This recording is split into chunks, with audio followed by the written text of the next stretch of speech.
பாபாவும் நானும் அன்பர்கள் அனைவருக்கும் நமஸ்காரம். திவாலி ரொம்ப அழகாக சந்தோஷமாக செலிப்ரேட் பண்ணியிருப்போம். எங்கே காணும் அப்படின்னு கேட்டவாள்லாம் நிறைய பேர் இருக்கா. கொஞ்சம் லேட்டானாலும் லேட்டஸ்ட்டாக கொண்டு வரணும் அப்படிங்கிறத நம்மளுடைய ஆக்ரகம். நிறைய பதிவுகள் உங்களுக்காக அடுத்தடுத்து வர காத்திருக்கிறது. இப்போ நம்ம வீடியோக்குள்ளே போகலாம். ஓம் சாய்ராம், ஜெய் சாய்ராம். இப்போ நான் சொல்ல போகிற மிக முக்கியமான விஷயம், கண்டிப்பாக எல்லாருக்கும் தெரிய வேண்டிய விஷயத்தை தான் நான் இப்போ உங்கள்கிட்ட ஷேர் பண்ண போகிறேன். ஆக்சுவலாக நம்மளுக்கு ஏதாவது ஒரு பிரச்சனை வந்துட்டாலோ, பண நெருக்கடி வந்துட்டாலோ, உடல்நிலை பாதிப்பு வந்துட்டாலோ, இல்லைனா வாழ்க்கையில் ஏதாவது தீராத பிரச்சனைகள் இருந்தாலோ, இல்லை யார் மூலமாவது பிரச்சனைகளை நம்ம சந்தித்தாலோ, உடனே நம்ம என்ன பண்ணுறோம், ஏதாவது ஒரு மந்திரத்தை உச்சாரணம் பண்ணால் யாரோ ஒருத்தர் சொல்லுவா, அந்த மந்திரத்தை சொன்னால் உனக்கு நடந்துடும் அப்படின்னு சொல்லி நம்ம அதை பண்ண ஆரம்பிப்போம். அதற்கப்புறமா ஒரு வாரமோ 2 வாரமோ போனதுக்கப்புறம் திருப்பியும் ஒரு பூஜை பண்ணுவோம். திருப்பியும் ஒரு வாரம் போனதுக்கப்புறம் இன்னொரு பூஜை பண்ணுவோம். இப்படி வரிசையாக பரிகாரங்கள் மட்டுமே நிறைய பேர் பண்ணிட்டு இருப்பாங்க. இப்போ நான் சொல்ல போகிற விஷயம் என்ன அப்படின்னா, எத்தனையோ நான் பண்ணிட்டேன், ஆனால் எனக்கு இன்னும் ஒன்றும் நடக்கலையே அப்படின்னு நினைக்கிறவாளுக்கும், அதே மாதிரியாக எவ்வளவோ மந்திரங்கள் சொன்னாலும் இந்த ஒரு மந்திரம் சொன்னோன்னே தான் எனக்கு இந்த காரியம் கைகூடித்துன்னு சொல்கிறவாளுக்கும் தான் இந்த பதிவுன்னு வச்சுங்க. ஸோ உங்களுக்கும் அது என்னன்னு தெரிஞ்சுக்கணும்னா தொடர்ந்து பாபாவும் நானும் சேனலோட இணைந்து பயணப்படுங்கள். இப்போ என்னத்துக்காக நான் இதை சொல்ல வரேன் அப்படிங்கிறது ஒரு குட்டி கதை மூலமாக நான் சொல்கிறேன். ஒரு நிலத்தினுடைய சொந்தக்காரரை தேடி ஒரு முனிவர் வர்றார். அந்த முனிவர் சொல்கிறார், இந்த இடத்துல பெரிய புதையல் இருக்குது அப்படின்னு சொல்கிறார். அப்படியா அப்படின்னு கேட்டு அவர் தோண்டிகிட்டே இருக்கார். கிட்டத்தட்ட ஒரு 7 அடி 8 அடி தோண்டியாச்சு, ஒன்றும் கிடைக்கல. இவர் சொல்கிறார், இந்த ஆள் வேலை மெனக்கிட்டு ஏதோ ஒன்று சொல்ல போய் நான் மட்டும் தோண்டிகிட்டே இருக்கேன், ஒன்றுமே கிடைக்கல அப்படின்னு சொல்லிட்டு என்ன பண்ணுறார், இந்த நிலம் இருந்தாலே நம்மளுக்கு டென்ஷன் தான், இதை வித்துடலான்னு சொல்லிட்டு இன்னொருத்தருக்கு வித்துடுறார். அவர் என்ன பண்ணுறார், இது 8 அடி தோண்டியிருக்காளே, இதில் ஏதோ ஒரு காரியமாக தான் பண்ணியிருப்பான்னு நினைக்கிறேன், இதுக்குள்ளே என்ன இருக்குன்னு நம்ம பார்த்துடலாம் அப்படின்னு சொல்லிட்டு அவனும் ஒரு 4 அடி தோண்டிடுறான். தோண்டிட்டும் ஒன்றும் கிடைக்கல. அவன் என்ன நினைக்கிறான், வேலை மெனக்கிட்டு நானும் தோண்டினேன் பாரு, இதை எதுக்கு பேசாமல் வித்துடலாம் அப்படின்னு சொல்லிட்டு அவனும் என்ன பண்ணுறான், நல்ல விலைக்கு வந்தோடனே அந்த இடத்த வித்துடுறான். விற்றுனோடனே 3ஆவதாக ஒரு ஆள் வரான். அவன் அந்த வாங்கினவன் இருக்கான் இல்லையா, இது என்ன 12 அடிக்கு தோண்டி வச்சிருக்கு, ஏதோ இருந்திருக்கும் போல் இருக்கு, நம்மளும் தோண்டி பார்ப்போன்னு சொல்லிட்டு அவனும் ஒரு 3 அடி தோன்றான். தோண்டினோட அங்கே நிஜமாவே புதையல் இருந்தது, அவனுடைய கைக்கு கிடச்சிது. இதிலிருந்து நம்மளுக்கு என்ன தெரியறது அப்படின்னு பார்த்தோம்னா, அந்த 3ஆவது ஆளுக்கு தான் கிடைக்கணும்னு விதி இருக்குன்னு ஒரு சாரார் சொல்லலாம். அது இல்லாமல் இன்னொரு விஷயமும் நம்ம இதில் பார்க்க வேண்டியிருக்கு. என்னன்னா, அந்த 8 அடியும் மீதி 4 அடியும் 12 அடியும் தோண்டி அதற்கும் மேலே 3 அடி தோண்டினதுக்கு அப்புறம் தான் புதையல் கிடைக்கும் அப்படிங்கிறது விதினா, ஏன் அந்த 15 அடியை முதல் ஆளே தோண்டி இருக்கக்கூடாது?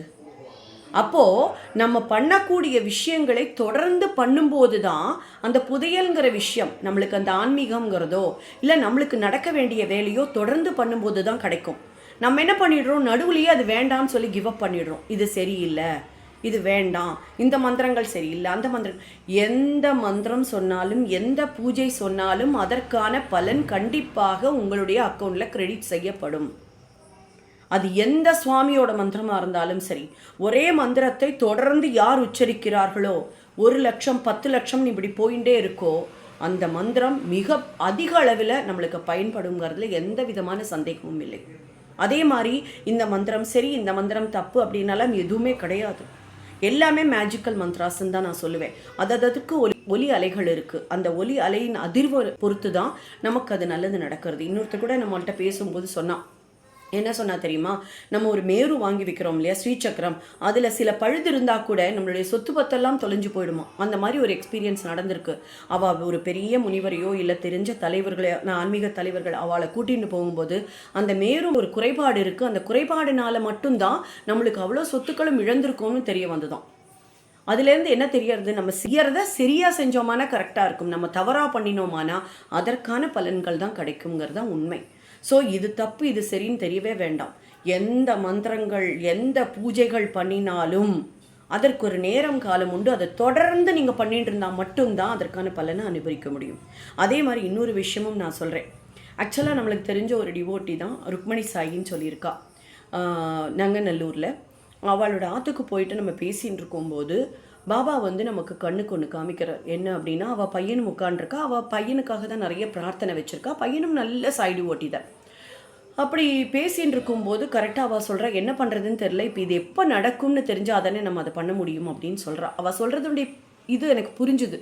ஸோ நான் சுவாமிகிட்ட கண்ணை மூடி கேட்கும்போது கரெக்டாக சமயபுரம் மாரியம்மன் வரா, தலைமையில் பெரிய பாம்பு, 5 தலை பாம்பு ஆடுறது.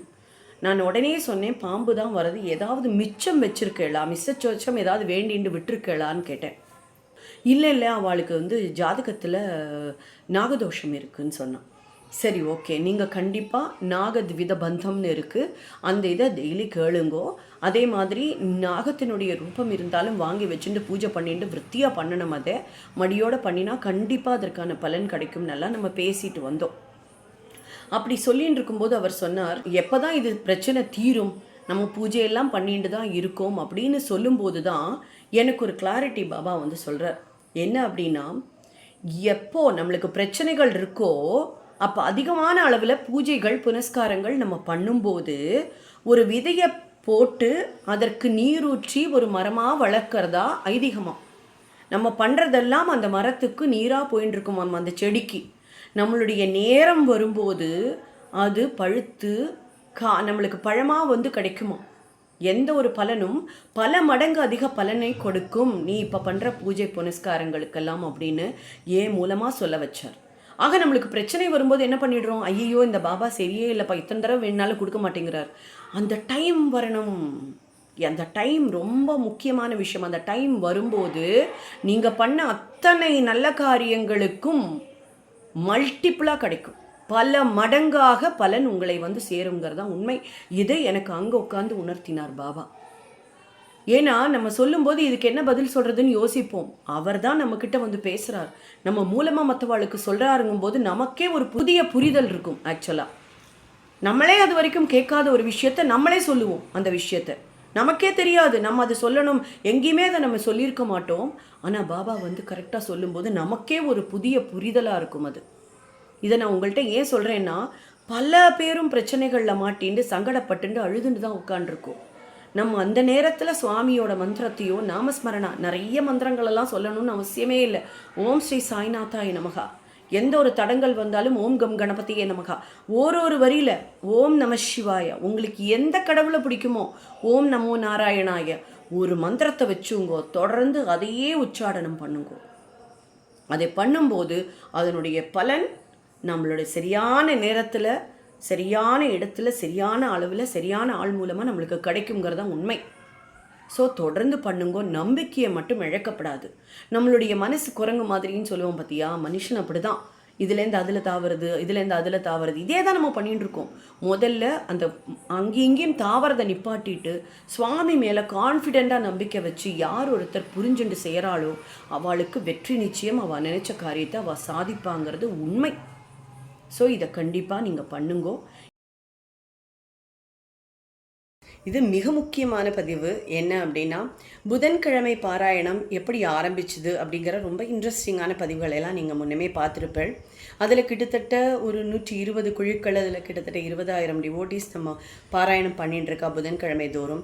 ஏன் புதன்கிழமை பண்ணணும், வியாழக்கிழமை பண்ணுறோமே அப்படின்னு எல்லாம் கேட்டுட்டு பாபாட்டேருந்து வாங்கி கட்டிட்டு இனிமேல் வியாழக்கிழமை மட்டும் உனக்கு அனுகிரகம் பண்ணால் போருமானெல்லாம் கேட்டு நம்மளை அதிர்ச்சிக்குள்ளாக்கியவர் சத்குருநாதர். புதன்கிழமை பாராயணம் பண்ணுறவாள்லேருந்து ஒரு 9 பேருக்கு நான் என்னால் ஆன பிரசாதத்தை கொடுக்க சொல்லி பாபா சொல்லியிருக்காருன்னு சொல்லி சேலத்தை சேர்ந்த பிரவீணாஜி அவர்கள் நமக்கு முதலே அனுப்பியிருந்தா. அந்த பிரசாதமெல்லாம் என்னென்ன அப்படிங்கிறத நான் உங்களுக்கு முதல் பதிலையே காமிச்சிருக்கேன். கொஞ்சம் முன்னாடி போய் நீங்கள் பார்க்க வேண்டி வரும், கொஞ்சம் தேடி பாருங்க, கிடைக்கும். ஸோ அது என்னென்ன அப்படிங்கிறத நான் காமிச்சிருப்பேன்.